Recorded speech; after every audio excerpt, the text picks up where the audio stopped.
नमस्कार। आज हम एक बहुत ही दुखद और गंभीर विषय पर बात कर रहे हैं।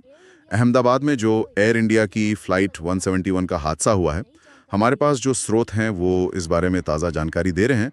तो कोशिश यही रहेगी कि हम समझें कि असल में हुआ क्या और इसके क्या मायने हैं। तो मामला ये है कि 12 जून 2025 को एयर इंडिया की एक फ़्लाइट थी, बोइंग 787-8 ड्रीमलाइनर, फ़्लाइट 171। ये अहमदाबाद से लंदन जा रही थी और टेक ऑफ के कुछ ही देर बाद ये दुर्घटनाग्रस्त हो गई। ये ड्रीम लाइनर तो काफी आधुनिक विमान माना जाता हाँ। है ना।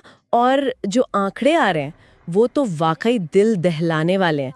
विमान में 242 लोग थे, उनमें से 241 की जान चली गई। और सिर्फ इतना ही नहीं, क्योंकि ये आबादी वाले इलाके के पास गिरा तो जमीन पर भी करीब 38 से ज्यादा लोगों की मौत की खबर है और 60 के आसपास घायल है।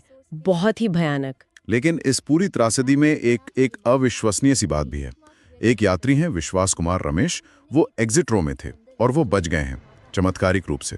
उन्हें अब चमत्कारी उत्तरजीवी कहा जा रहा है। ये वाकई बहुत अजीब है, लेकिन शायद एक उम्मीद की किरण भी। हाँ बिल्कुल, ये अपने आप में एक असाधारण बात है।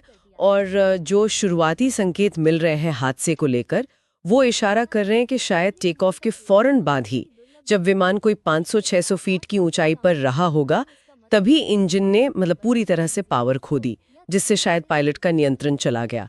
ये एक प्राथमिक अंदाजा है। इंजन फेलियर इतनी जल्दी, टेक ऑफ के तुरंत बाद? हाँ, ऐसा ही लग रहा है शुरुआती जानकारी से। लेकिन देखिए, ये अभी बस शुरुआती संकेत हैं। जांच अभी चल रही है, जाहिर है। अच्छी खबर यह है कि दोनों ब्लैक बॉक्स मिल गए। अच्छा, वो जो असल में ऑरेंज होते हैं? हाँ, वही फ्लाइट डेटा रिकॉर्डर और कॉकपिट वॉइस रिकॉर्डर। तो भारत की जो AIB है, विमान दुर्घटना जांच ब्यूरो, वो UK, US और बोइंग के विशेषज्ञों के साथ मिलकर इनका विश्लेषण कर रही है। इसमें थोड़ा वक्त लगेगा, जाहिर है। पहली रिपोर्ट शायद कुछ हफ्तों में आ जाए, लेकिन पूरी जांच में तो महीनों या ज्यादा भी लग सकते हैं। तो अभी पक्के तौर पर कुछ कहना मुश्किल है। अच्छा, इस हादसे के बाद फौरन क्या कदम उठाए गए हैं एविएशन इंडस्ट्री की तरफ से, सरकार की तरफ से? हाँ, प्रतिक्रिया काफी तेज रही है। एयर इंडिया ने तो तुरंत अपने बेड़े में जितने भी ड्रीम लाइनर हैं, वो 33 विमान, उन सबको ग्राउंड कर दिया है। जब तक पूरी जांच और निरीक्षण ना हो जाए, वो उड़ान नहीं भरेंगे। ये तो बड़ा कदम है। बिल्कुल। और साथ ही जो रेगुलेटर है, DGCA, नागरिक उड्डयन महानिदेशालय, उन्होंने भी कड़े निर्देश दिए हैं। 30 जून तक पूरे एविएशन सेक्टर में इमरजेंसी ड्रिल्स बढ़ाने को कहा है। और सिर्फ इतना ही नहीं, पायलटों की ट्रेनिंग, विमानों का रखरखाव, लाइसेंसिंग प्रक्रियाएं, इन सब की गहन समीक्षा के आदेश दिए हैं। अच्छा। पायलट और डिस्पैचर के ट्रेनिंग रिकॉर्ड्स भी मांगे गए हैं। तो ये एक तरह से पूरे सिस्टम को देखने की कोशिश है। समझ गया। और ये बात भी अहम है कि भारत में ड्रीमलाइनर का ये पहला घातक हादसा है पिछले 16 सालों में। तो जाहिर है इस विमान की सुरक्षा पर भी सवाल उठ रहे होंगे। इसने न सिर्फ भारत में बल्कि दुनिया भर में चिंता पैदा की है। और वो जो एकमात्र जीवित बचे हैं और वो लोग जो किसी वजह से ये फ्लाइट नहीं ले पाए, उनकी कहानियां भी बहुत मार्मिक हैं। बिल्कुल। और अगर हम इसे थोड़ा बड़े परिप्रेक्ष्य में देखें तो ये हादसा कई गंभीर सवाल खड़े करता है। पहला तो यही कि विमानन सुरक्षा की जो मौजूदा प्रोटोकॉल हैं, वो कितने पुख्ता हैं, क्या उनमें कोई कमी थी? दूसरा, दुर्घटना जांच की प्रक्रिया है, वो कितनी तेज और पारदर्शी होनी चाहिए?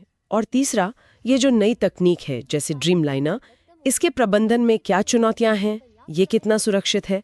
ये हादसा हमें याद दिलाता है कि हवाई सुरक्षा एक ऐसी चीज है जिसमें लगातार चौकस रहने की जरूरत है, कोई ढिलाई नहीं। सही कहा। ये सिर्फ एक एयरलाइन या एक विमान निर्माता का मामला नहीं है। नहीं, बिल्कुल नहीं।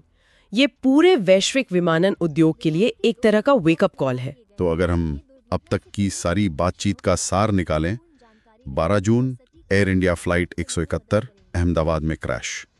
शुरुआती वजह शायद इंजन फेलियर। करीब 280 लोगों की मौत की पुष्टि, जिनमें जमीन पर मौजूद लोग भी शामिल हैं। एक चमत्कारिक बचाव। ब्लैक बॉक्स मिल गए हैं, जांच जारी है और नियामकों ने सुरक्षा को लेकर बड़े पैमाने पर समीक्षा शुरू कर दी है। हाँ बिल्कुल। और ये सब हमें एक बुनियादी सवाल पे लाकर खड़ा करता है कि आज के समय